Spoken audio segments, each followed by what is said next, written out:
All right then, what's the crack? What's going on? Let's have a look at the game that we're going to be going into. My name's Brennan Hook. I'm joined by Joshua Wilkinson, and we're going to be looking at some Overwatch here today. London Spitfire versus the Guangzhou Spark. We saw London. They came out of hiding, Josh. They came out of the darkness, the depths of Overwatch scrims, and they have arrived as a meaty opposition. Yeah, I mean, I'm thoroughly confused because I think you just saw London Spitfire on the screen and decided to open up with a very British intro, and then you called the team the Guangzhou Spark. I've no idea what that team is at all. Okay. But just to clarify for everybody, it's honestly, no, for real. Guangzhou Charge. There's only so many times you can use the excuse, it's 2 a.m. Until it becomes old and people are just like, when are they going to get rid of this guy? Because I swear down, I mess up every single time we cast some of the Asian games. Without fail. I'm going to start getting self-conscious about it. Okay, no, never get self-conscious about it. I love the slip-ups because they highlight how good I am. So. All right, yeah, I agree with you though. Let's focus in on London because that team, we didn't see them for 10 weeks, and then they come out and they batter the Chengdu Hunters. That's very impressive.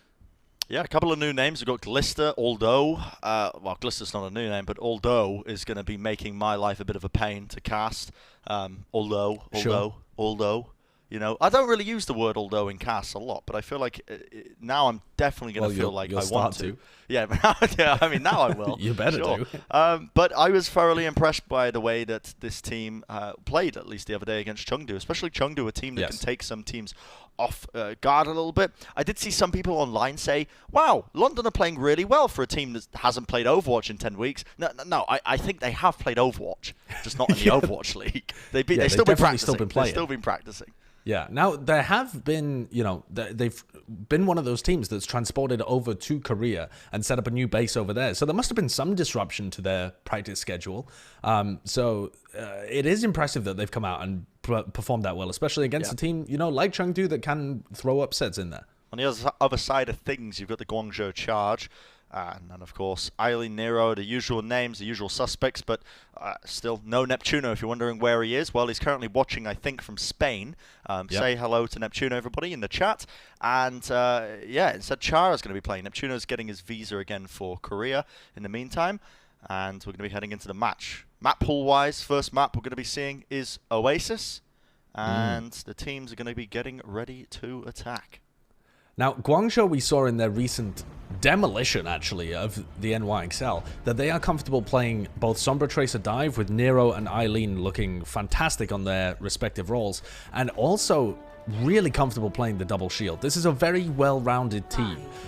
Whereas the London Spitfire have really only showcased double shield so far. Their map pool when they played against Chengdu was specifically good for double shield and didn't offer them very much dive opportunities. So as this game progresses, I'm interested to see how the meta evolves between these two teams. Because at the moment, I mean, Rio just got stuck out by a May wall there, and that is a bad beginning for Guangzhou. The double shield, much more preferable in that situation. You got yoinked back by J-Max Holt, and once you're pulled in that position and you already have used your leap, you can't really disengage too easily. That means that the London Spitfire are going to be able to cap up this point. They are going to be the first ones on it, and they have a very defensible position. Once you have control of the point with this composition with the double shield, it can be quite hard to dislodge you. The Guangzhou Charge are going to be hunting for a couple of hack targets here. Yeah, the hack target is really, really crucial. Although, what a kill. This guy's Ice Glaive is low-key kind of nutty.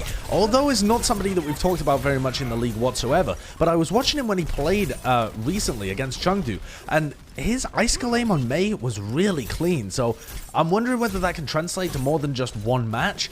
If he continues to get picks like that, though, with Nero, a good Icicle can shut down a whole push here for Guangzhou Charge. Yeah, it truly can. Those being on it.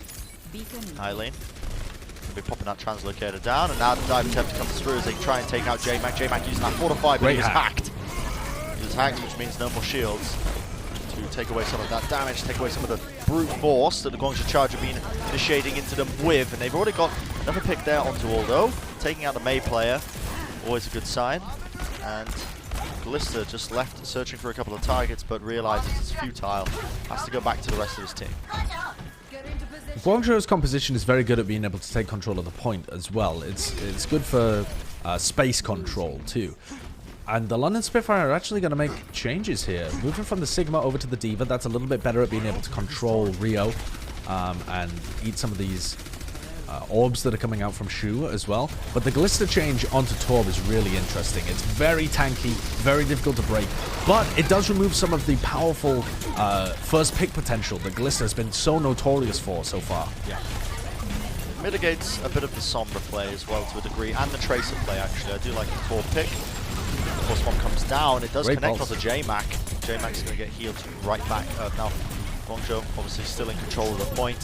Have a couple of ultimates to use, but they haven't been forced to use them. That's the key difference between these two teams thus far.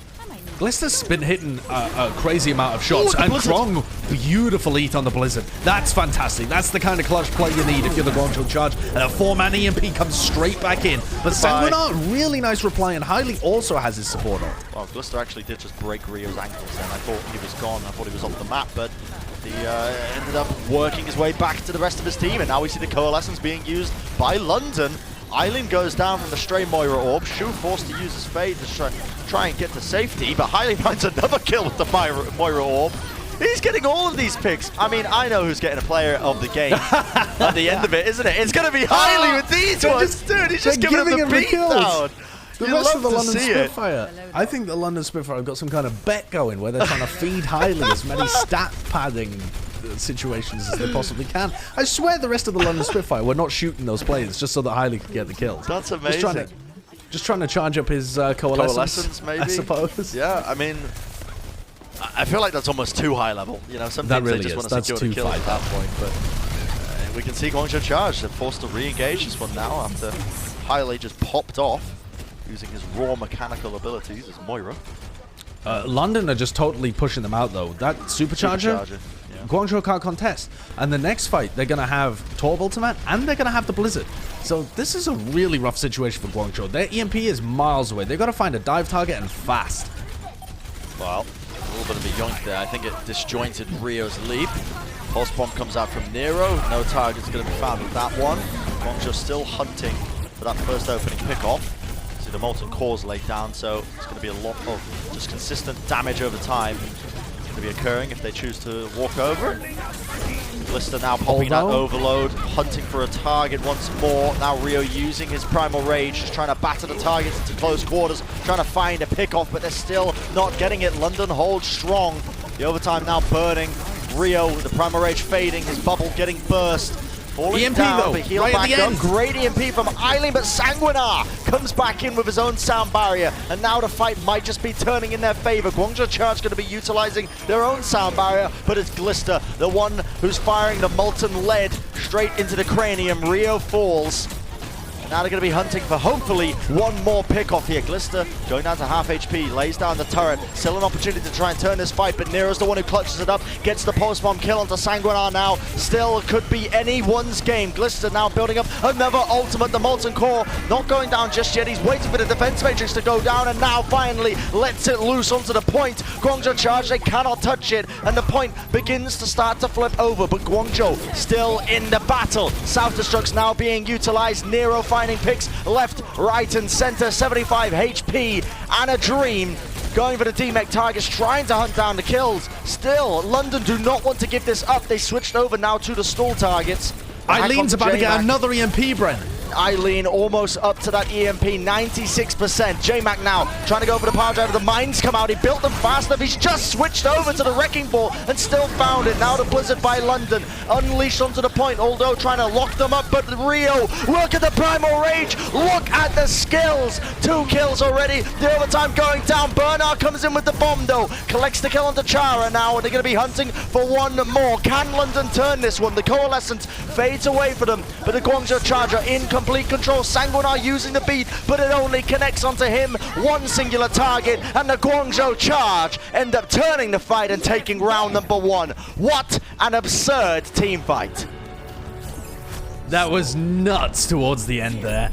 The fact that Guangzhou were able to even stall that out for long enough for Eileen to be able to get his ultimates up, for Chara and Shu to be able to get their ults, and Nero stayed alive throughout, that's spectacular play coming out from the Guangzhou Charge. I thought that they would try and find a very quick dive target before the ults came up for London Spitfire, but Guangzhou had the exact opposite idea. Drag out that overtime, give time for Eileen's EMP to come up, and slowly chunk away at the London Spitfire.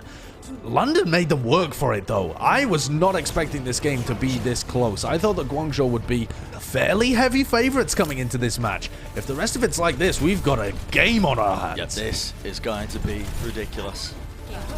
Both teams now going to be heading to the point. You can see Guangzhou still running with the dive-esque composition. London going for the double shield. Now Glister going to be taking the high ground around, searching for a headshot or two. Dive attempt by Guangzhou as they dislodge him away from the high ground. That's actually just trying to take space away from Glister. Don't give him the high ground because you don't want to give him the opportunity to pop off and just lay down these shots. Force him to play with his team, but he hits heads like that. Nero was made into mincemeat. Put up into a Tesco meal deal, if you will. And now, Glister, with that one opening damage, Sanguinar claiming the pick off, it means London are able to capitalize and take this point for them. Those are some strong allegations. I mean, mate, there was horse meat, you know, there was this, there was that, and the other. Don't bring it up, don't bring it up. Okay, sorry. Oh, my word. Okay, yeah, London's comp, though. As soon as you get in control here, with Glister on the high ground, this is going to be hard for Guangzhou to push. They've shown that they're capable, but a Coalescence coming in here, they need a good hack. If they don't have a hack onto somebody and an opportunity to burn somebody down, nice hack onto J-Mac. That's actually pretty good. He can't fortify. He doesn't have to fortify, but the Immortality Field comes out now from London. So Highly going to be using that to stop a bit of the damage going through, force him to back off. Now we see an amplification matrix being used by Highly. Glister needs to try and hunt for these headshots, but look at Guangzhou, the way they're playing passive. They can't play into this window. That's okay. Now working their way around. As you can see Shu just taking the high ground. Unleashing an orb or two. Guangzhou finding that opening pick, but traded out as Rio will fall. Control over the high ground there, absolutely crucial for Guangzhou to be able to drop and find that pick. And now they're in a great position. They have control over the point, and it's London that are forced to push through these tiny choke points where Rio just gets infinite cleave damage on them. Yep. And if they win this team fight out now, Guangzhou, that's realistically going to be best case scenario for them. They don't want to commit this EMP because they want to be saving it. Although it's getting a bit hairy, dicey if you will. London just trying to essentially stall themselves out onto the point, trying to reset onto the point, but 75% now for London. And Guangzhou, the position that they're in, if you look at the ult bank, they're not in a terrible scenario, but they are battling back. Yeah, and Glister again makes this swap over to the Torbjorn. Glister was hitting a lot of shots on the Torb, but I don't think that it really stopped Guangzhou that much. Guangzhou are very good at being able to play the slow game, prioritizing on taking out the turrets, being able to be in a good position before they actually engage. The ults are really important here for Guangzhou. They need to be able to win cleanly without using too many. The EMP comes out, but Sanguinar answers back with his own sound barrier. The sound barrier only connects onto 3 targets, so not that great for London. Guangzhou, a couple of ults used. You can see Rio use the Primal Rage, and that actually does force London from, or prevents them from playing onto the point. They don't want to get knocked off the edge of the map. Fades eventually though, as most things do in life, and see Rio just holding this corner, holding this angle, waiting for London to try and slip up here. Maybe step 1 foot too far forward onto the point. Chara waiting for an opportunity. You see now the opportunity is present. Coalescence going to be used, just cleaving through them. Shu puts in so much damage. London Spitfire used their supercharger, but it was taken down almost instantly. Now it's a rumble in the pits of Oasis. No one really finding the casualties, but Guangzhou Charge, it feels like they are the ones on top. Oh, bye-bye. Rio builds up another Primal Rage, and he's just going to start playing a game of bowling, if you will, knocking the target straight off the edge of the map. Nice scores. I'm so confused. I'm so confused as to what the London Spitfire were doing in that fight. They played really slow, which only benefits the Guangzhou Charge. And then they didn't prioritize the high ground at all in that fight. Just kept trying to run their Mei and Torbjorn down through the low ground. It was only when the fight was basically already lost that they tried to transition up onto the high ground. And then they threw in ults anyway and have now swapped over to a dive comp. Well, overtime's ticking. We see the EMP utilized. London come back with their own sound barrier. Sanguinar connected onto everyone who's still alive, but J-Mac is no longer in the fight. Once again, the overtime is burning. Nero moving over to the Tracer now, just trying to collect these kills. Beautiful tracking almost locking onto Sanguinar there, gives him the beat down as well. He's going to find another one as well. You know, Tracer, she doesn't look like she packs a punch, but she certainly does when she's in the hands of Nero. And he's finding so many opportunities, and that is going to be the Guangzhou Charge taking map number 1. What a ridiculous game there. London slightly crumbling towards the end. Yep, I've got some questions about London's shot calling in that second round for sure. But you got to say that first round really could have gone either way. We certainly could have seen ourselves going to a three-round Oasis. Yeah, that was not out of the question in the slightest. And so I hope that the London Spitfire can continue to keep their heads high and find opportunities in this game. The map pool is pretty good for being able to play double shield, which it seems that London is favoring. So I think there will be opportunities back into this series for them. Certainly not out of it just yet, but showcasing a little bit less experience just generally, not even just on the compositions, but just in terms of their shot calling and their adaptability in-game compared to these long-time players on the Guangzhou Charge. Yeah, absolutely. Well, going to have map 2 of this series, Junkertown, coming up after the break. The Overwatch League is brought to you by T-Mobile, helping you stay connected to what matters most. Learn about T-Mobile's COVID-19 response on T-Mobile.com. And by State Farm. For auto, home, or renter's insurance. Like a good neighbor, State Farm is there.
The Overwatch League is brought to you by Pringles Wavy.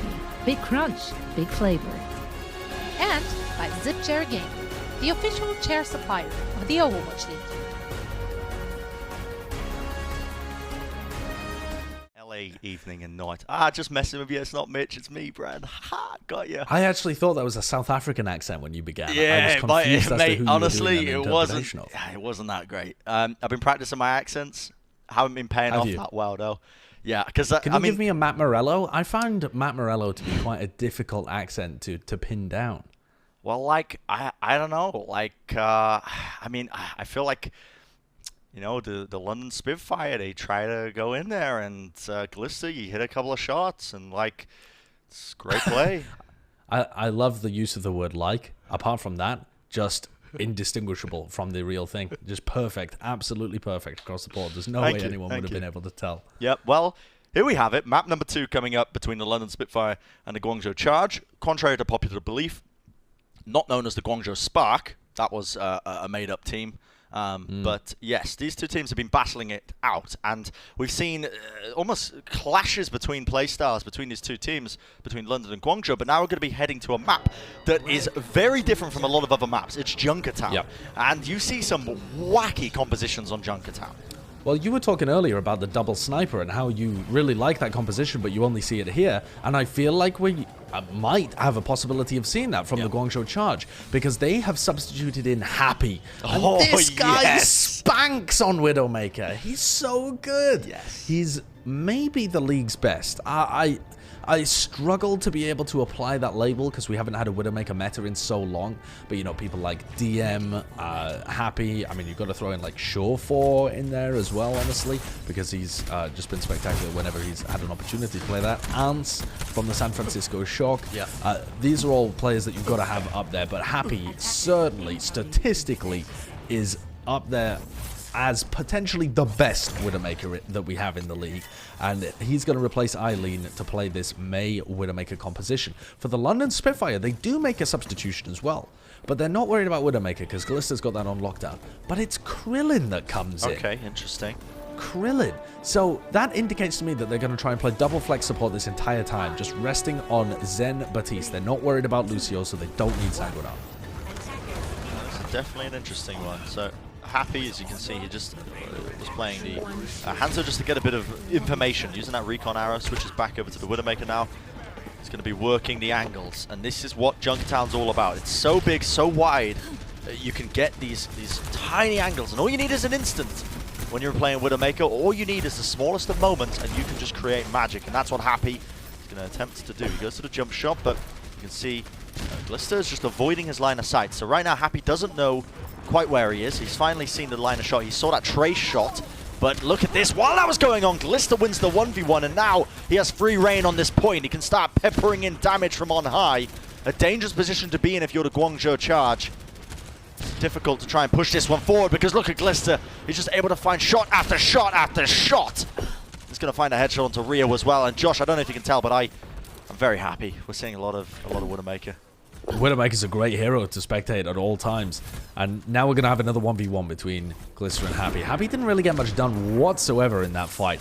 Glister's such a spectacular player, a true Rookie of the Year candidate that we thought coming into this year might be, you know, up there, because he can play everything. Yeah. He can play the hit scan, the projectile. Very, very talented. And now we're seeing what his Widowmaker is capable of as well, up against a truly elite level talent in the Overwatch League. But so far, he's 1-0, holding his own and more. So difficult against a lot of these high-end teams because, especially with Sigma on the field, you're going to see those shields helping and assisting their Widowmaker players. But look at the angle now that Glister's taking from on high here. Both Widowmakers don't really want to try and take this 1v1 because if they take a 1v1 and lose, then it just gives the other one free reign, a completely open sightline. Yeah, and the attackers can take more risks, but for Glister, if he dies, that's game over, so he definitely wants to take a more passive position and force Happy to push into him where he has the advantage and can get his team to help him. Glister's so weak there, has to grapple shot away. Oh, but a nasty headshot there. Almost bringing down Highly. Highly ended up using the amplification matrix. That was an odd blizzard, but okay. It's a flanking blizzard from Although. Forces out Transcendence from Shu. Shu wins the 1v1 against Although, and Guangzhou Charge have just split across the map so far that they've caused chaos everywhere. What a bizarre series of events that's occurred right there, and Happy still in this original position here.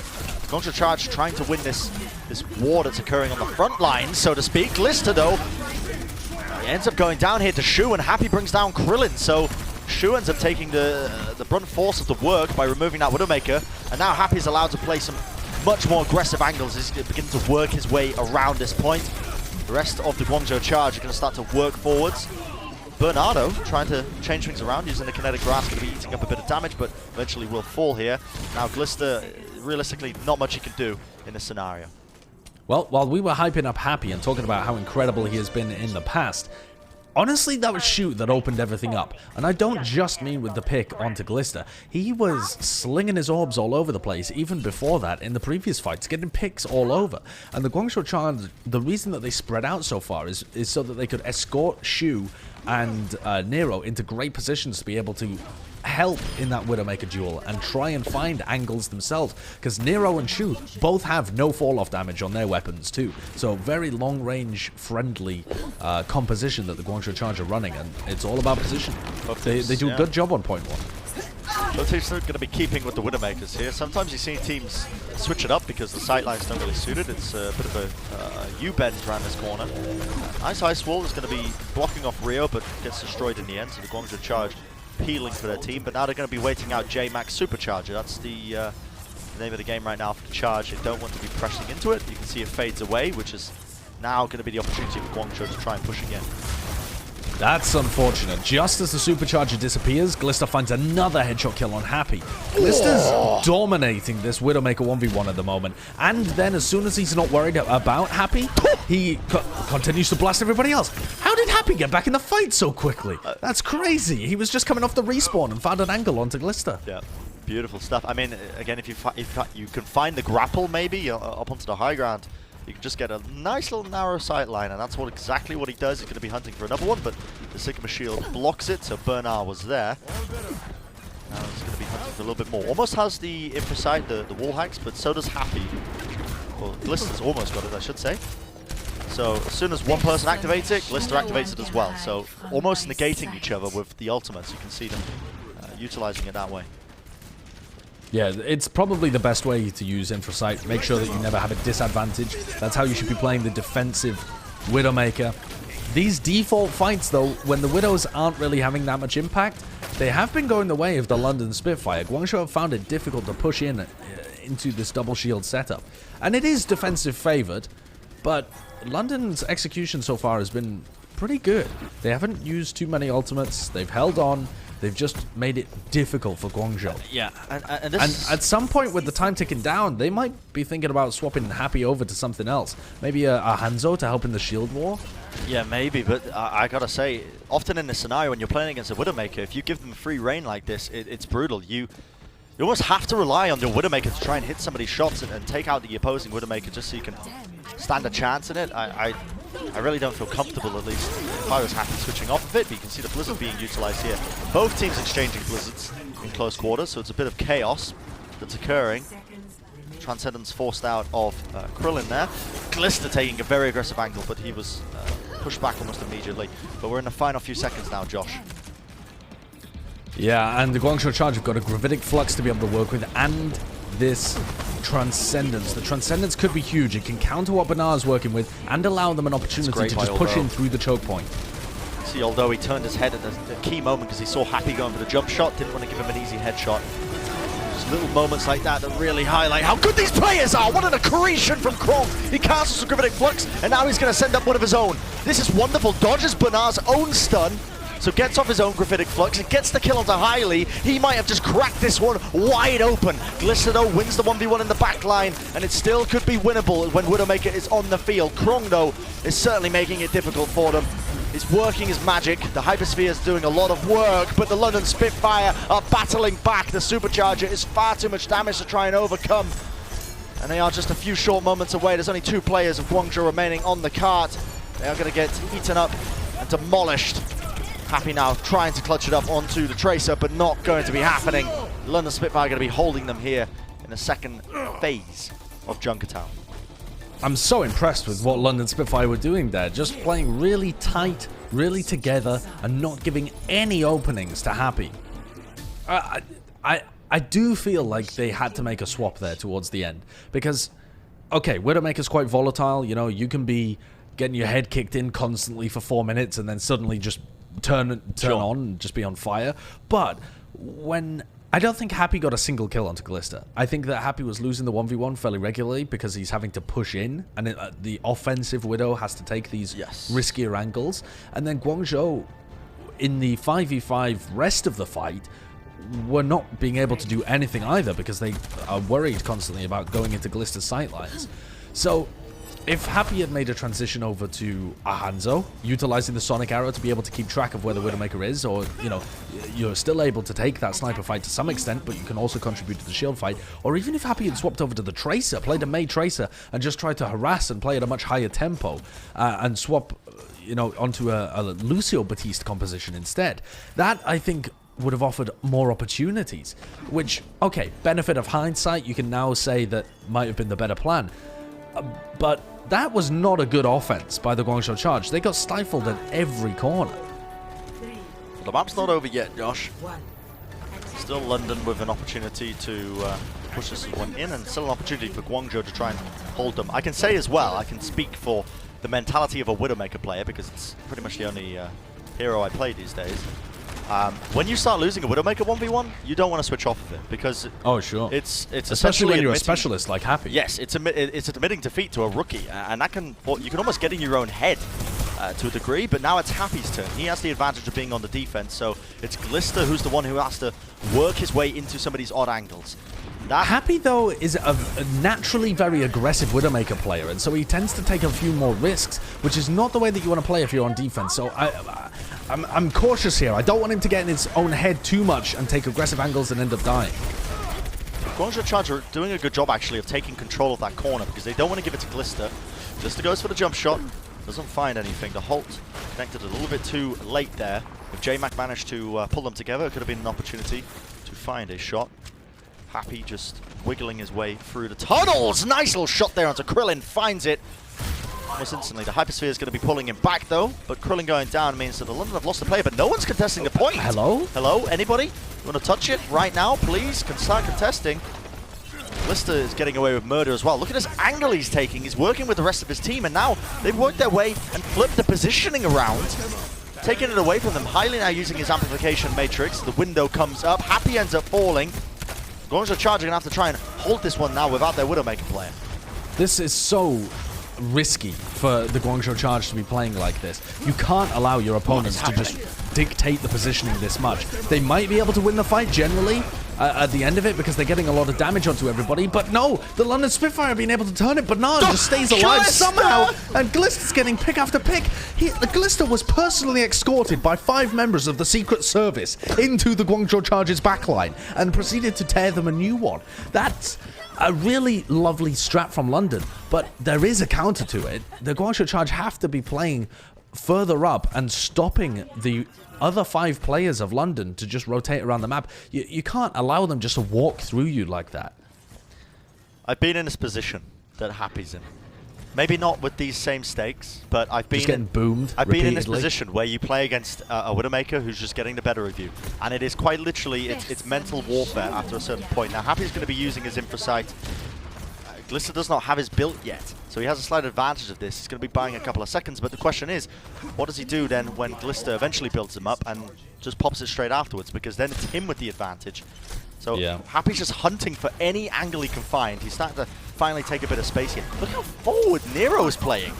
Right up close. And he's going to try and collect the kill there onto the off-tank. Bernard caught out of position, but Glister now using his Infrasight right now, so trying to hunt for a head. It's a bit of a funny angle to try and find a kill from, but the Infrasight will be fading. And Guangzhou have taken the high ground away from London, so this is quite smart from them. The positioning for London on the defense was perfect, and the way that Glister was playing minimized risk. For Guangzhou Charge, they are taking much riskier angles, perhaps because they know that they need to dominate in terms of the time bank, not just win normally. Glister with many opportunities to be able to find picks. He's already found one on Chara earlier on. Happy's got to come up clean here. He has to get a pick, but look at the kills. It's flowing in for London. Guangzhou are being picked to pieces. Happy brings down J-Mag, but what can one man do when he's got double shields in his face? Hylie with the amplification matrix pumps in the damage, and just like that, the London Spitfire take away Junkertown, and they're going to even it up 1-1. Well, the London Spitfire have had 10 weeks of practice. We haven't seen them, apart from yesterday, we haven't seen them since week 4. And we are now in week 14. And my God, do they look practiced on Junkertown. The positioning was perfect. Yep. The way that Glister was playing around his abilities and playing the sightlines was perfect.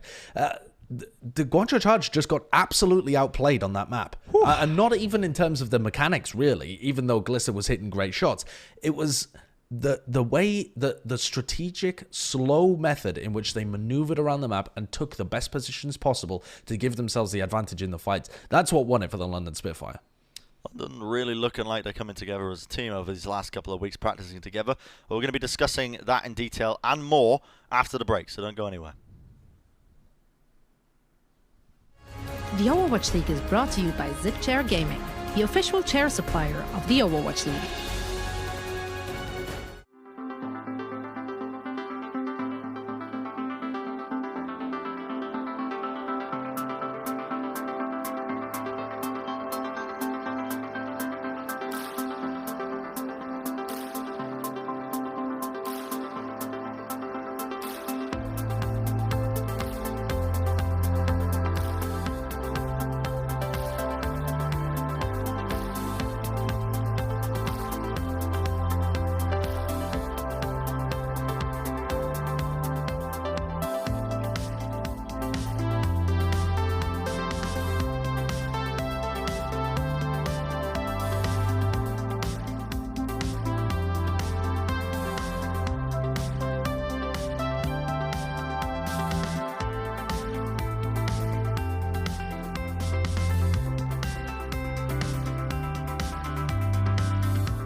Welcome everybody back to the game break presented by Cheesy Grooves.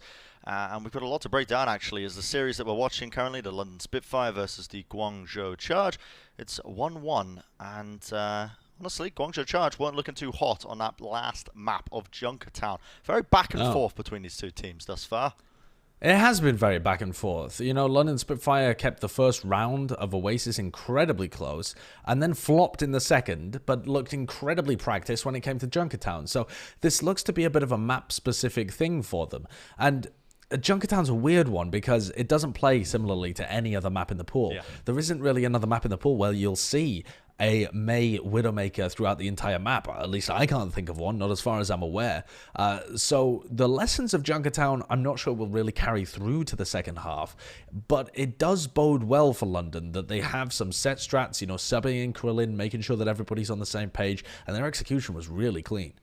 Yes, I got to say, watching the Guangzhou Charge as well play on Junkertown as a map, there's no doubt that that team has a ton of individual talent, but the Guangzhou Charge have always struck me as a team that they rely on their individual talent a lot. And sometimes when London come in with the better rotations, with a better game plan of how to enable Glister more, despite the fact that some would argue, okay, there's an argument to be made that Glister's Widowmaker is one of his best roles currently that he plays, but going up against Happy, one of the league's best Widowmakers, if not the best, but still managing to find that Glister gets the overwhelming dominance over him. It's something to be said about the approach that London have going into this series compared to Guangzhou, where they seem to be very much focused on a lot of individual plays.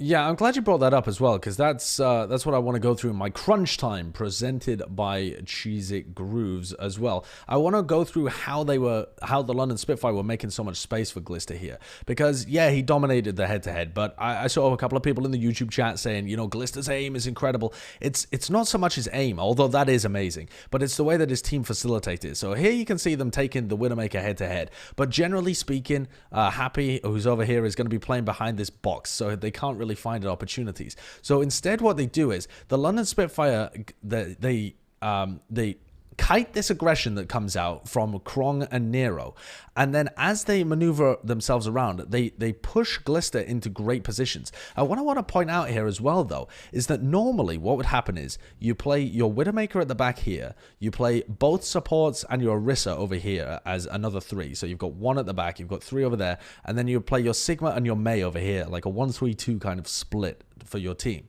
And instead, what they've done is these 2 players that would normally be over here, that's Krong and Nero, have backed off all the way around to sync up with the rest of their team. And that's just created all of this free space around the back. And Banar, along with Glister, are going to take all of this space, and they're just going to push around. And what that does is this poor little Widowmaker here of Happy has to worry about angles coming in, has to worry about spam angles from Banar, has to worry about Glister position somewhere around here as well, has to worry about angles coming in from here, with Krillin on the Zen. It makes it very, very difficult to be able to play the Widowmaker on defense once you give up this kind of back area of Junkertown. And I don't know why Guangzhou backed off to this kind of level. Yeah. Why did they give all of this space, especially with Krillin going down? This is kind of the opportunity for Guangzhou Charge to go aggressive, and you still see that they made the big wraparound up to contest the high ground. This is just essentially giving up all of this space, and Guangzhou chose the exact wrong defensive move at the wrong time, gave up all of that area, and allowed London Spitfire just control over the fights. And that honestly kind of extended even towards point B as well when they maneuvered over there. They weren't contesting the correct areas of Junkertown. They didn't look as practiced as the London Spitfire, and Glister benefited massively from being escorted personally into the best positions possible.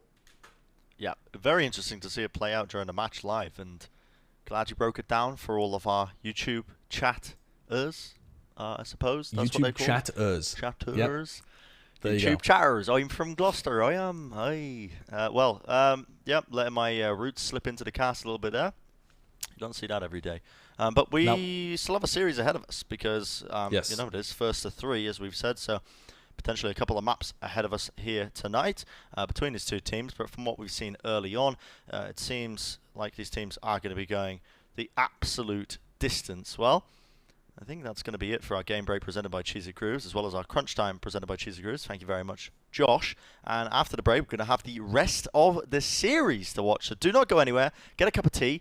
get your nan, make sure you're socially distancing, of course, but get everybody involved and send them the YouTube link to watch the stream. Why not? We'll see you in a couple of minutes. The Overwatch League is brought to you by Cheez-It Grooves. Deep flavor, deep crunch. It's a mind crunch.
The Overwatch League is brought to you by HyperX.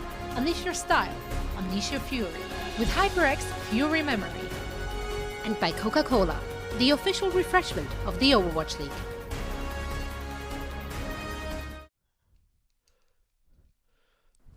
Welcome back, everybody, to the Overwatch League. I was wondering why my cable from my headset, it's a little bit unprofessional of me, kept slipping in front of me. Found out the reasoning. Because it just detached from the clip. I just found out so amusing, and it could be because it's so late at night, but I was hearing... sounds like you had to be there. Kind of story. I was hearing the countdown in my ear. You're going live in 10, 9, 8, and I was like, oh, that's why. I don't know. Maybe it's a had to be there moment. I'm actually almost pulled my headset off my head. Anyway, welcome back, everybody, to the Overwatch League. As you can see, consummate professionals here, despite the fact that, we're looking at this series, and it is crazy. London versus Guangzhou, it's 1-1 currently, and it looks to be going the absolute distance, and I'm all for it, to be honest, because London are a team that, I'll admit, Josh, I rated them very poorly at the start of the season. Sure. Mainly because I thought they were going to be flying from London to America for a lot of their games. They were based in, I think, New Jersey and now in Korea. So, yeah. So travel not a factor anymore, and they're given a lot of resources. Of course, London Spitfire, fantastic organisation. Good coaching staff as well. Good coaching staff. The opportunities to excel. The transition period made very nice and comfortable for a lot of the players. And now we're starting to see some of the results show in their gameplay. Absolutely. I'm interested to see the second half of the series because I think it's going to be a little more open. We saw our control map at the beginning where the London Spitfire, I think, kind of got outplayed by the dive of Guangzhou and had kind of a counter comp rather than mirroring. And then Junkertown, which plays very uniquely. But our next maps coming up are at least going to be King's Row and Volskaya.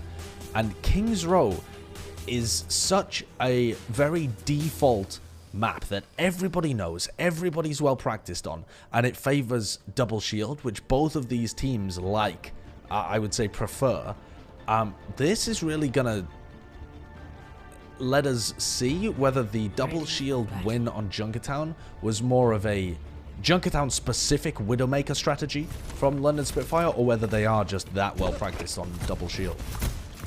Yeah, we'll see. That entire time I've been trying to clip cable on my back, and God, you are just an unprofessional buffoon. It was a struggle, but we got there. But nice. I completely agree. This is going to be the opportunity to see the London Spitfire for real, because playing into Guangzhou Charge sort of diving composition when they were running a lot of the Sombra, a lot of the Winston, they were playing quite slow at times in the initial map. But it looks like Guangzhou are going to be opting for a bit of a dive style going here onto King's Row against London Spitfire's double shield. This is interesting, and I think it only works because Glister's playing the Hangzhou instead of playing the McCree. But there's opportunities here. But again, they need to maneuver somebody in up top. And they're looking for a hack and they're looking for a flank. I don't think it's the best. I think the double shield is probably better to be able to break this. But if Eileen can get in position without getting hosed down by that May gun, the freeze endothermic of blaster. Nah, May gun. Yeah, he tried. It's dangerous actually playing Sombra in that scenario, because if you get hit by even one of the little ice particles, I don't really know what you'd call it, but you're going to get decloaked, which you don't really want as Sombra. Snowflakes? You kind of need it. Yeah, but snowflakes don't really do damage. It's kind of weird, right? I mean, is she just firing raw liquid nitrogen at people? That's maybe. That's metal. Like that really actually is. I never thought about that. That's kind of psychotic, Like that's. Using that as a weapon it might break a couple of the codes of the Geneva Convention. I'm not even sure, but I mean, we've always known May was a little bit wacky, so you never know. Anyway, the London Spitfire have been forced down onto the low ground now away, so the Guangzhou Charge have the high ground, and they're going to be attempting another dive attempt, this time up onto the high ground. Eileen gets the hack off onto J-Max, so no fortify. Now the Immortality Field comes down, so it's going to be keeping alive. And look at that shield setup. No one can touch them. They're going to try and find a little gap in the armor, if you will, to try and break in, but it's very difficult as Krong will end up falling. You lack your D.Va, suddenly a lot of your dive potential is out the window. Yeah, the Immortality Field is so strong against what the Guangzhou Charge are running, because if someone gets dived, they have another 200 HP that you have to break. And so it makes Glister so much more tanky, makes J-Max so much more tanky. The stun onto Rio, they boop him away. This nano boost, useless. But he is going to come close to getting his Primal Rage. And a Primal can really open things up here. Okay, now they're going to try and take away the high ground, because they realize J-Mac down on the floor is going to start trying to play it down here. Chara moves forward though. Dragon Strike from London is going to split them straight down the middle. No one able to really make any moves here. You can see Rio using his Primal Rage. He will find one kill. It's an opening nevertheless. Supercharger going down is going to force him away here, Josh. And they're giving up ticks. They've had to give up 2 already. Guangzhou in position, but Eileen's still not quite with that EMP.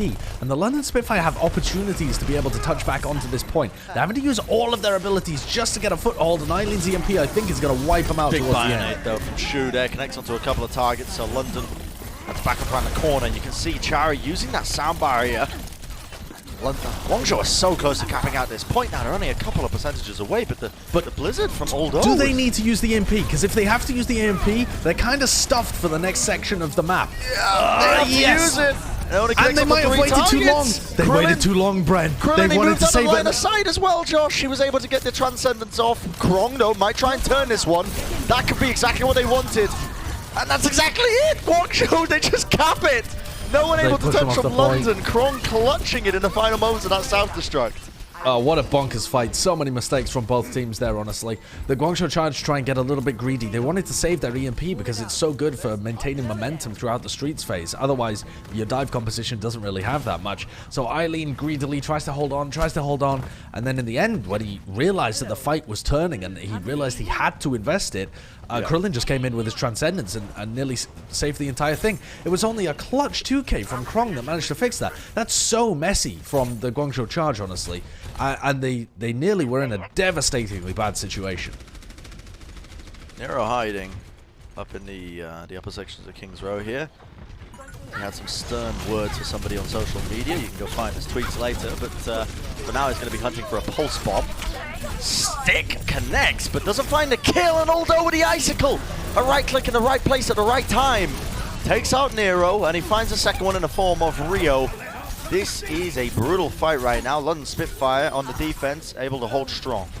And this is why Eileen wanted to keep that EMP, because just in a neutral engagement, Guangzhou find it so difficult to dive the Mei and the Torbjorn. They've both got so much health. They're really tanky. They've got Immortality Field available as well. The Bionades have been great from Shu. They've managed to thread past Banar pretty much every single time, but Guangzhou are still finding it so difficult to be able to follow up. Eileen's going to have another EMP here. If they can EMP and nano boost something like that and be able to take point B, they're still in a good situation. But if they fail this next fight, Guangzhou are looking like they're going to go 2-1 down in the series already. I mean, it's that desperate. So desperate. Eileen hunting for a hack target.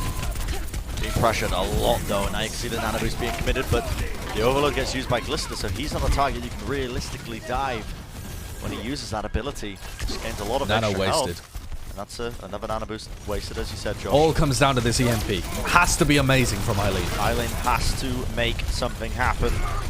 Guangzhou just trying to find any sort of opening they can. Eileen finally builds up the EMP, and now he's going to be hunting for an opportunity to use it, and lets it go. Only connects onto the 3 targets though. Guangzhou going to be jumping into the fray regardless. They have to make something work, but they don't get any picks whatsoever. Krillin uses the Coalescence to push them all the way, and now only 50 seconds remaining. The ultimate's getting expended by London, forcing the Guangzhou Charge back. Supercharger, Blizzard, Molten Core, and Coalescence. But they do stop the push here from Guangzhou. That's an absolute disaster from Guangzhou, and I'm reeling at the fact that they're not running double shield here as well. I mean, I feel like that just passed over us because it was such an obvious point at the beginning, but it's so strange that they're not taking the double shield battle against the London Spitfire, and they're diving into a Torb and a Mei. Now they're sticking with this comp. Yeah, and this is just desperation. Neutral game. I mean, a Nano Boost and a Primal Rage and a Pulse Bomb, these are just ultimates that you're trying to clutch with. They're not favored in the fight, but there's a possibility of a win. Try and make it happen, and Nano Boost comes out. Rio, it's all on his shoulders, the Primal Rage used, but he's frozen up in the fray! Leaps away because he was falling down to half HP, but he's got to try and batter somebody into the back lines.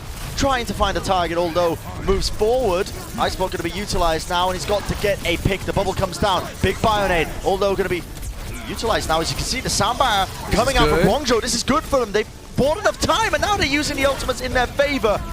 Bernardo with the self-destruct moved around. Everyone from Guangzhou able to avoid it. Glister bionaded up. The Immortality Field keeps them alive, but not for much longer, as the Guangzhou Charge are going to be collapsing onto them. The London Spitfire still want to invest ultimates here. Okay. Even with the Bionade coming down, it's going to kill Glister and Bernardo. I feel like that was a bit of a... Optimistic. It's not...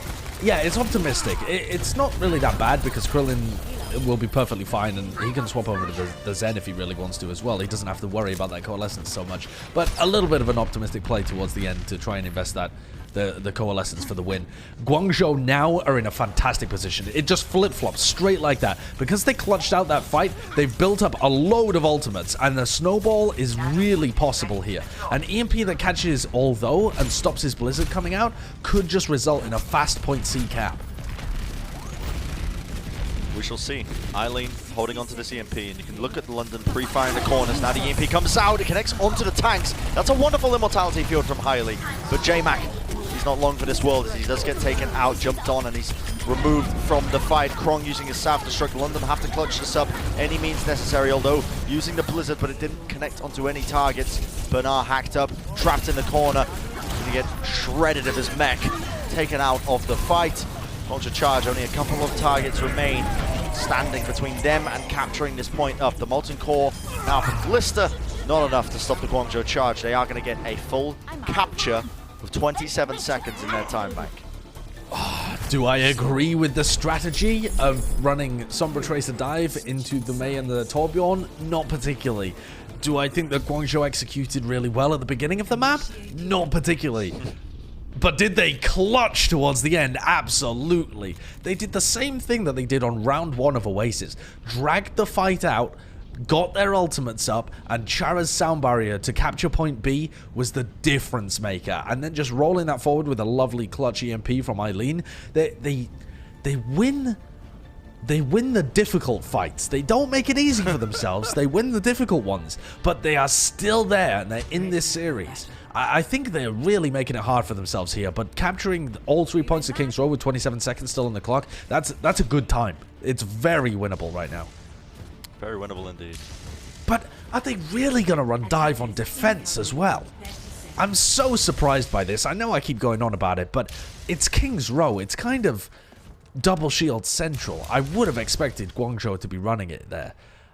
You can get some value out of dive. People have done it in the past for sure, but it's difficult. I will say that when they were in this matchup in map number 1, this precise matchup here, London were playing very slow. They weren't really capitalizing off the fact that Guangzhou like to pick their engagements.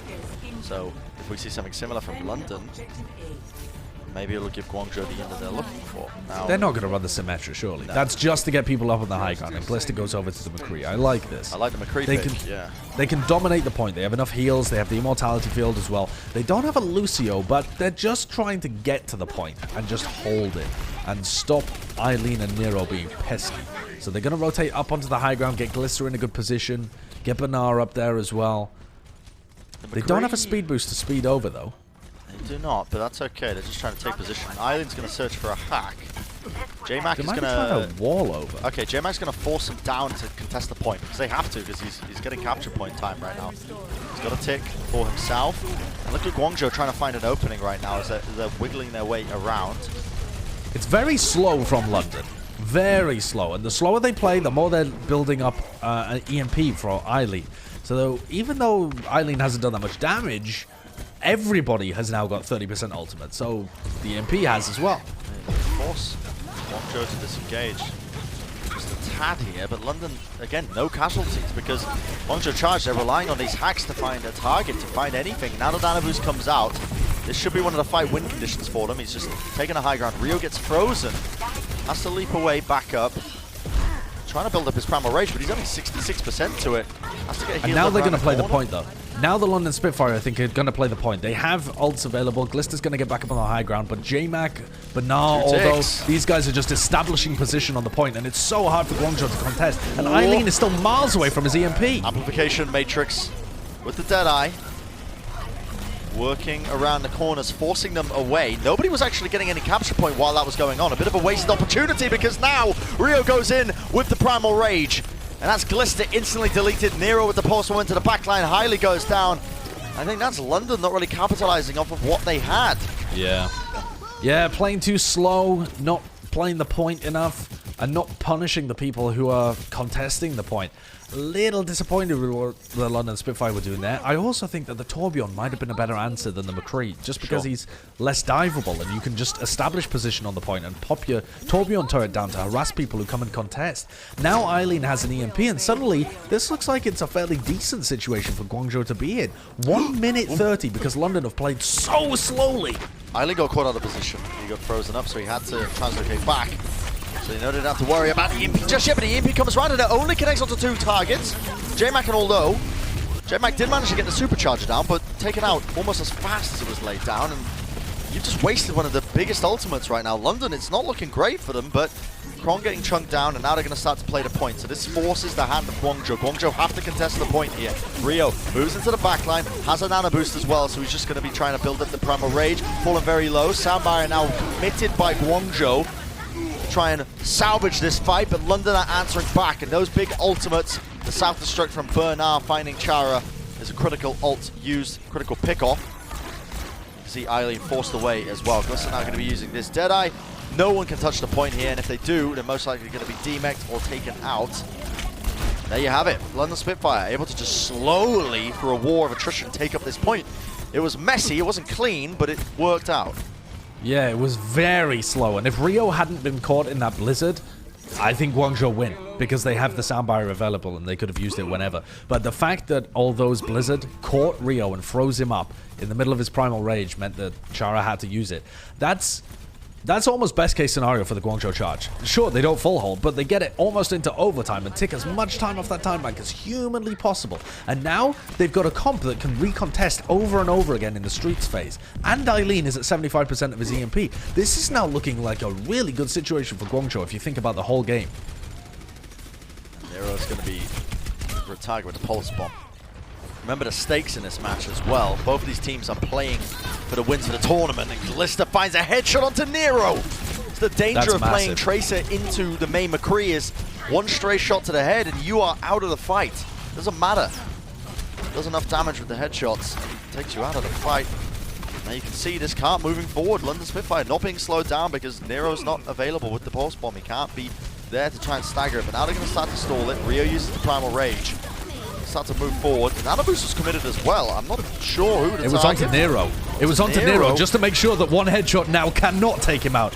It was a nano-boosted pulse bomb as well onto J-Mac, but that Fortify keeps him alive, and they've taken down Glista. That's the counter to Eileen and Nero. Removed from the fight. A lot of ults up available for both teams here, but Eileen's EMP is available and will come through here to defend point B for the Guangzhou Charge. I think Eileen's getting a bit greedy. I think he thinks that they can win this teamfight without using the EMP.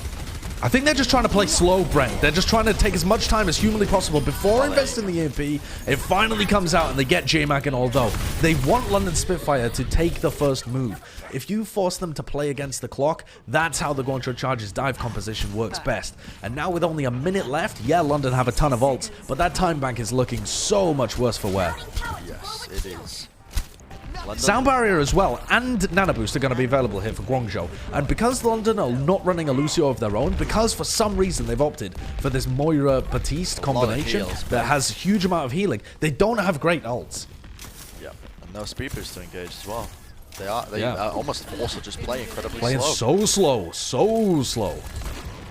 Honestly, the Moira pick, not a huge fan of it, especially against a D.Va. Not going to be getting maximum value out of those orbs, but if Glista hits heads, who cares?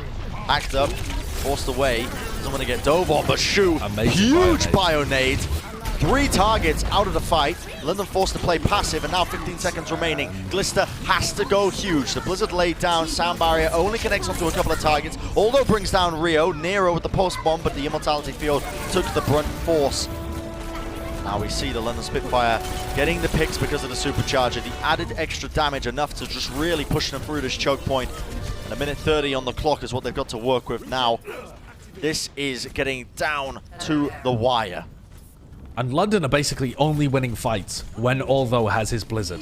They managed to do the exact same thing there. They rushed the objective, or not rush it, they approached it incredibly slowly actually. But once they were on the objective, they placed the Blizzard down, and Krong is forced to run onto it. The Sound Barrier is forced out again. But they're not going to have a Blizzard within the...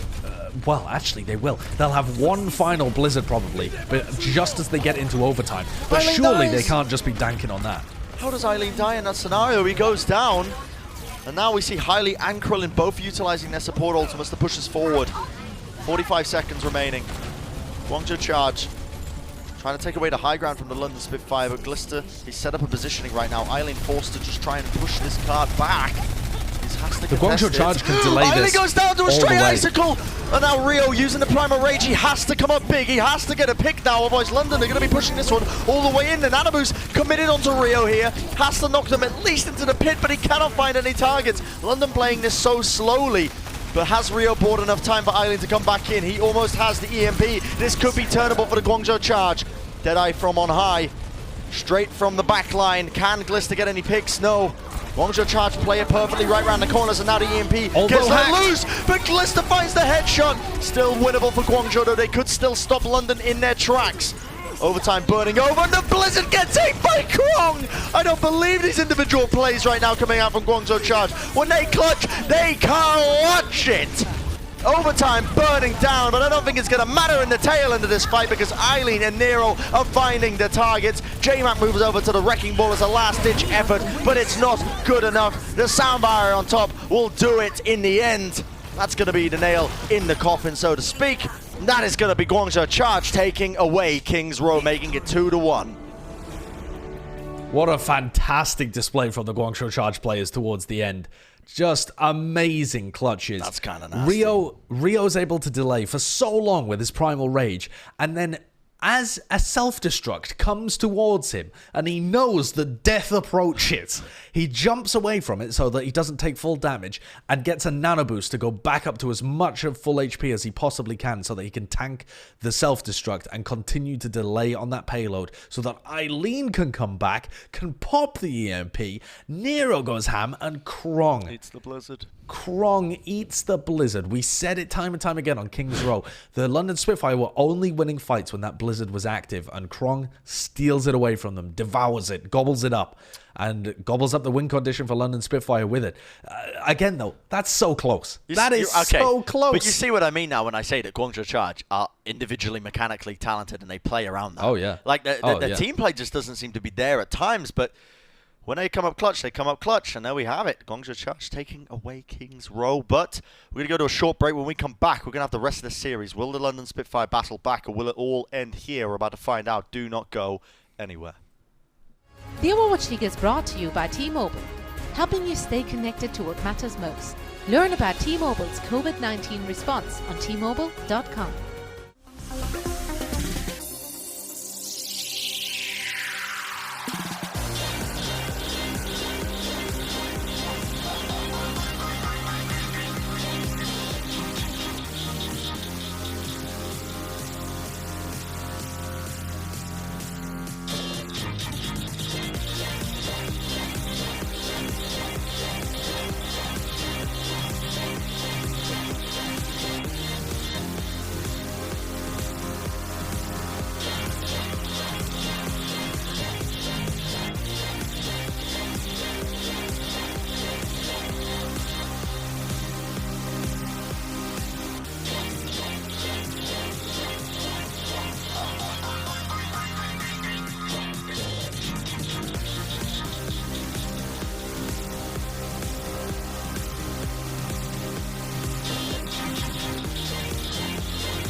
Welcome back, everybody, to the Overwatch League for potentially the last time tonight for the Asian matches, because we are heading into the next map, and it's going to be map number 4 between the London Spitfire and the Guangzhou Charge. The Guangzhou Charge currently leading 2-1 after a, I don't know what you want to call it, a miracle, a clutch performance. Just the Guangzhou Charge playing their hearts out towards the tail end of that map and clinched it up and making it interesting so far.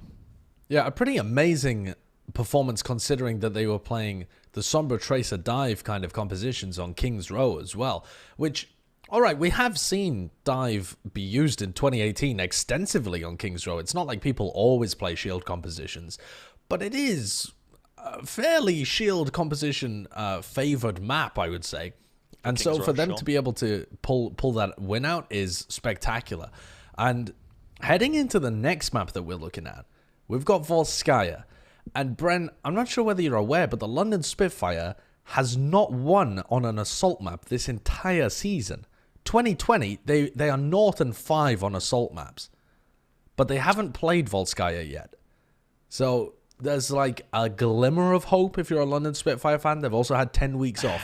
But generally speaking, this does seem to be a bad game mode for them. Is today the day? That's all I'm asking. That's all I'm saying, Josh. Just laying down Could the be. question. Is today the day? Did the London break records? Did they get a win away from Guangzhou?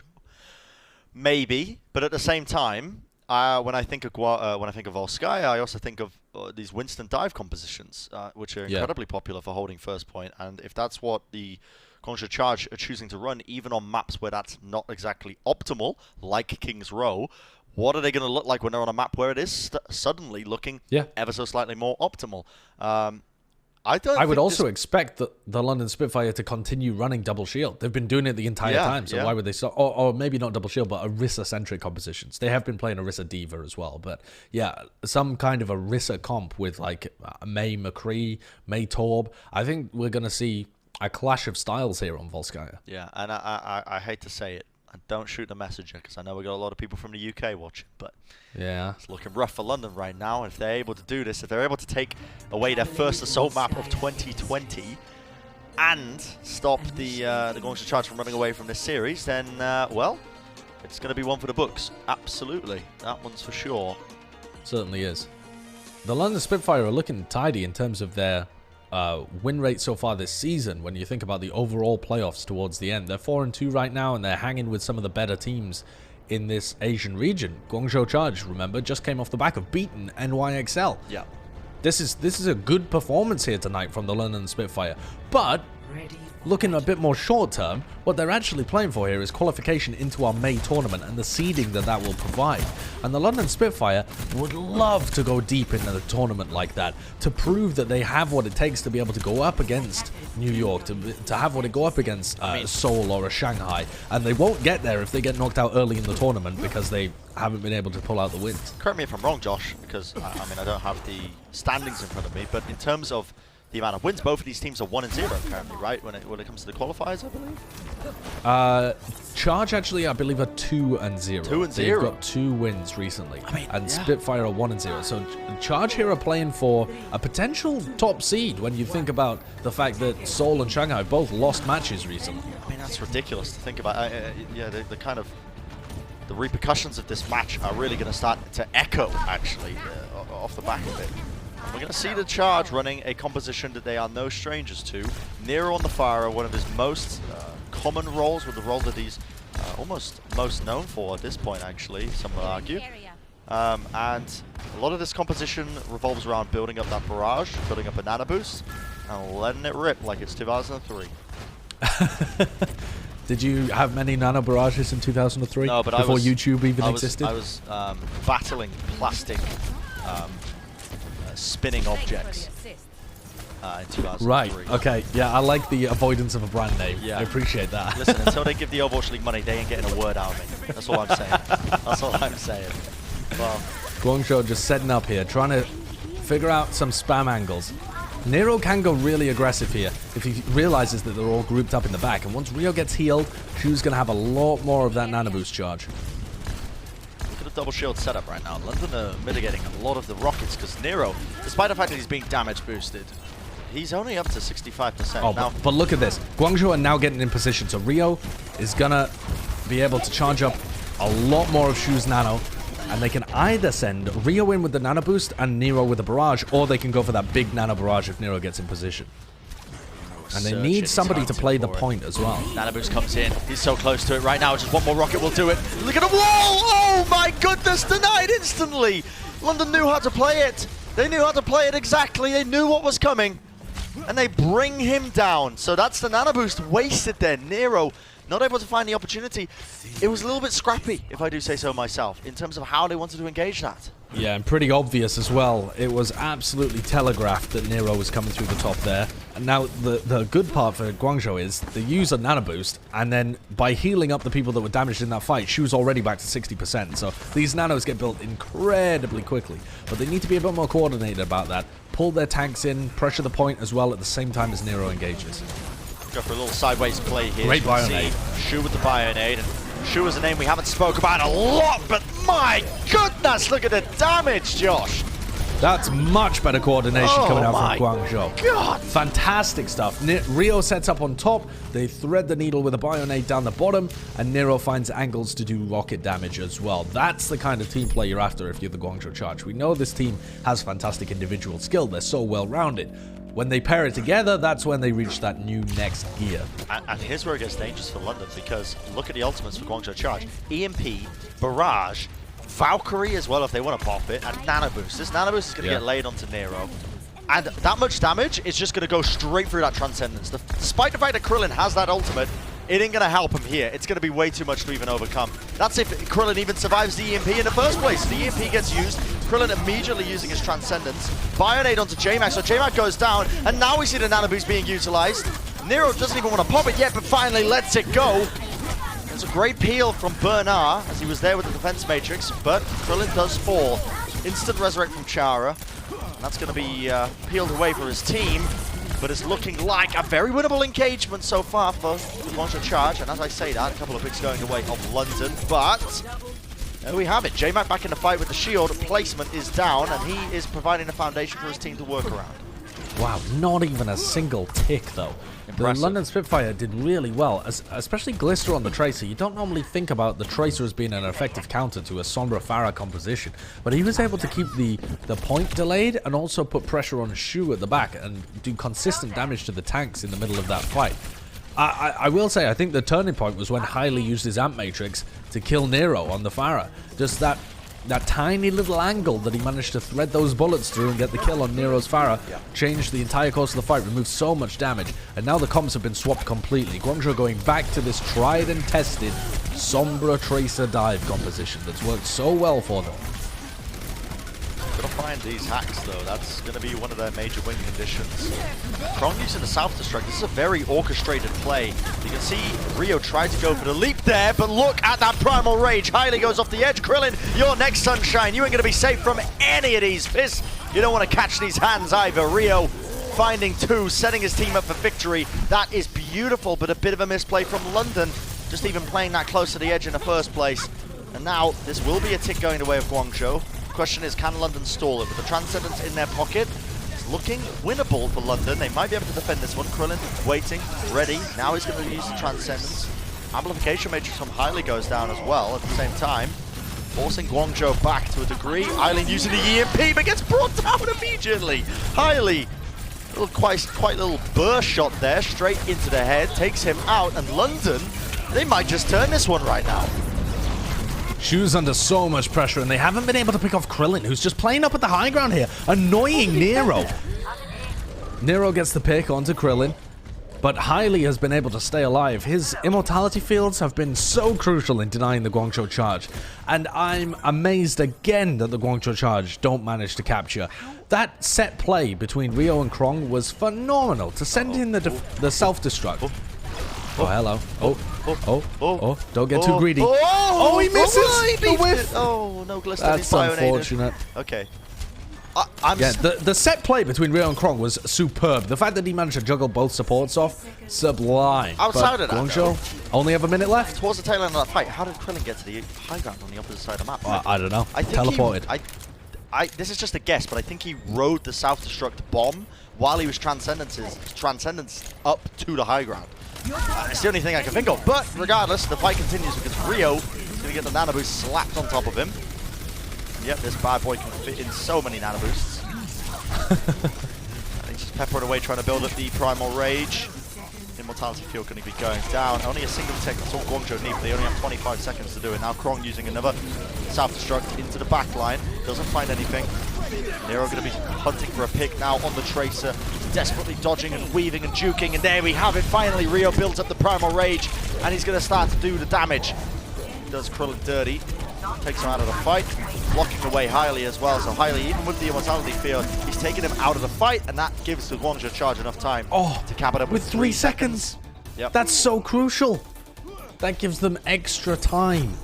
If the London Spitfire are also able to full cap, that 3 seconds could come back to bite London. They would be begging, wishing, hoping and praying that they had just managed to take those final 3 away.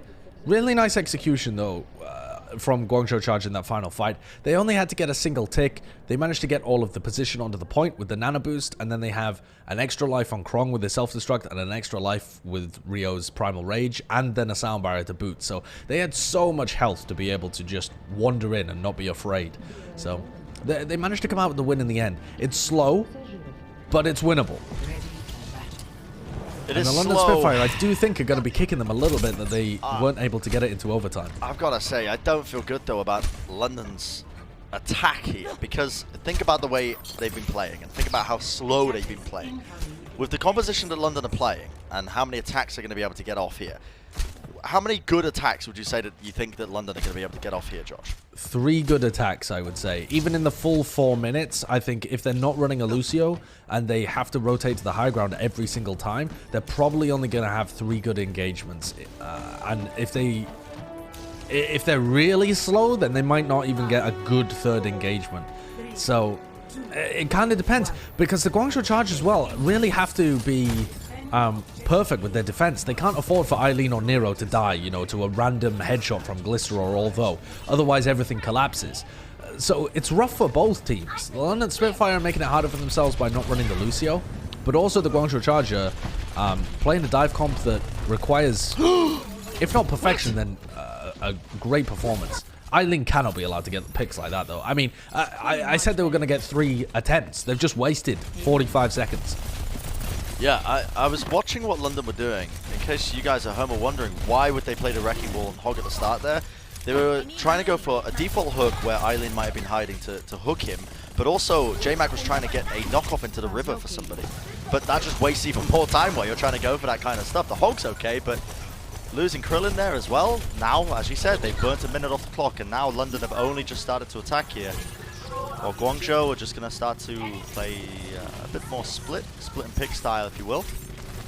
Waiting for the right opportunity to go in. So the point is going to start to get capped up. They do have a tick. They give them a tick. Yeah, interesting. Where is Guangzhou? Okay. They're just getting in position to engage, trying to work up a Bionade, find a pick onto Glister, find his positioning. Yeah. See if they can get a hack.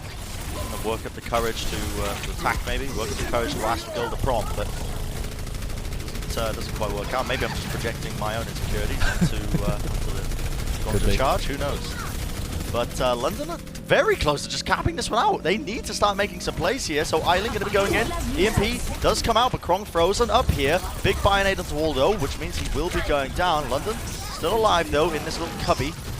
And you can see opportunity for London to come back as the Transcendence comes out. Now the pulse bomb laid down, but it forces them all into the corner, and that allows Rio That's to a good collapse under the supports. Yeah, nice bit of cleave damage there as it chunks them. And it looks like the Guangzhou Charge are able, by the skin of their teeth, win out this team fight. So fair play to them.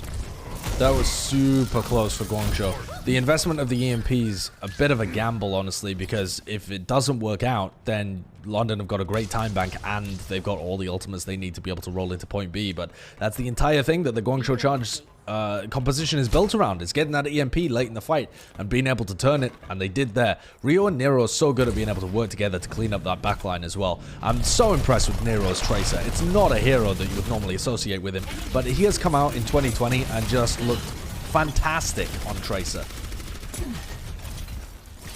The supercharger from J-Mac comes down. That's going to be the precursor now to this fight. Rio has the nano boost, Primal Rage used, but he has to back out because he was getting frozen up. It's a death trap if he tried to leap his way into there. Buying time for Eileen though, again. Eileen really close to another AMP. Rio, he is dancing with death. The sound barrier, the trust in his team to just ensure that that would come is immense there. Great team play from Guangzhou Charge, and Nero start beating down the opposition, as you can see, going for it.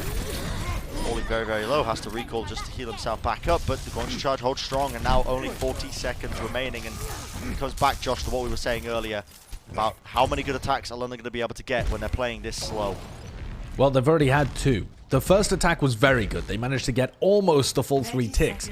The second attack, they didn't really get anything. Their backline got destroyed by a coordinated dive from Nero and Rio. Going to be good. This next one, they're pushing into an EMP, and Glister has not been able to get any work done. I think he would have been better on the Torbjorn, honestly. Well, it could all come crashing down right here. Nice by Bernard to spot out Eileen. He forces the translocate, so Eileen is not able to use the EMP straight away. Now we see the amplification matrix. Eileen is going to be hunting for a target or 2, but London, they have to come up clutch now. The EMP connects onto so many targets, and it's going to be brutalizing the opposition. The London Spitfire being picked to pieces. The carrier Crow finding his mark. See Rio laying down the bubble just to block that little self-destruct. Cutesy little play from him. Only a couple of players remaining for London. They switch over to the stall characters. Krillin using a Transcendence just to keep it stalling, just to keep it ticking over. J-Mac now rolling into the fray just to see if they can find this, but this might just be it. The final moments of the point. Guangzhou Charge are finding the pick-offs, and that is going to be them taking away Volskaya Industries. London Spitfire not going to be able to get that assault map win of 2020 just yet. And it is going to be the Guangzhou Charge taking this series. And that means that they now I don't have the standings in front of me, but it means they now have 3 wins when it comes to the qualifiers of the May tournament. A very big win for Guangzhou. 3-0 with a map differential of +7. I mean, the Guangzhou Charge are looking dominant. Yeah. They're looking like they're in a prime position to lock up that first place for the May tournament standings, at least in the APAC division.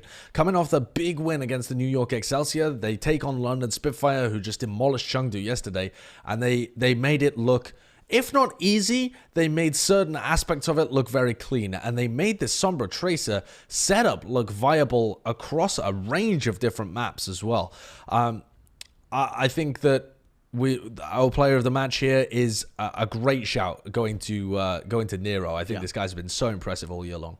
Absolutely, yeah. Nero has been one of the most impressive players. Last year, candidate for Rookie of the Year, but this year he's going to be really cementing himself now on this team as the foundation, one of the core members, one of the reasons for his success. Now, I don't want to blow up his ego too much, because you don't want any divas on the team. But not to say that Nero has an ego in the first place. I think he actually thinks he looks down on his own Tracer play in some senses as well, based on his interactions on social media. But in this game, at least, Josh, you were very impressed with his Tracer. I was indeed, yeah. I think that Nero's Tracer is surprisingly good, considering that he's not the kind of player that has played Tracer a lot in like some big Tracer meta in the past. He's not one of the big names that we think of when, like 2018 metas when Tracer was being played all the time. But he's been able to play every hero at a really high level for the Guangzhou Charge. The Volskaya performance was very good, nice and clean. They messed up their Pharah Sombra comp a tiny bit at the beginning, but apart from that, a pretty good performance, especially on the defense. I'm a little worried for London, though. This team has come out today. They've shown a good performance against a top team in the Asian division, but they've also shown some flaws. They're very well practiced at the comps they're good at, but they still can't win on assault maps. And when they run Krillin at the same time as Hylie, it's so exploitable because they play incredibly slowly with no Lucio. So a couple of things to tighten up before that May tournament, but they're still looking all right. This team was expected to be one of the weakest in Asia, and I don't think that's the case. Well, that's going to do it for us, for the Asian games at least. But in about 8 hours' time, we're going to have even more Overwatch League action that's going to be kicking off on your screen. So you don't want to miss that one. Set your alarms if you want to go to bed now. But yeah, as I said, that's going to do it from us. Thank you so much for watching, everybody. It has been an absolute pleasure to bring you the action. It's been a little bit wacky. It's been a little bit doolally, if you will. But we got there in the end, and, hopefully I'm not fired next week, but we'll see. It could happen. You never know, Josh. You never know. Yep. You could be in luck. I'll be casting with Hex next week. Anyway, back out on the streets. Yeah, thanks for watching, everybody. That's going to do it for us, and we'll see you next time.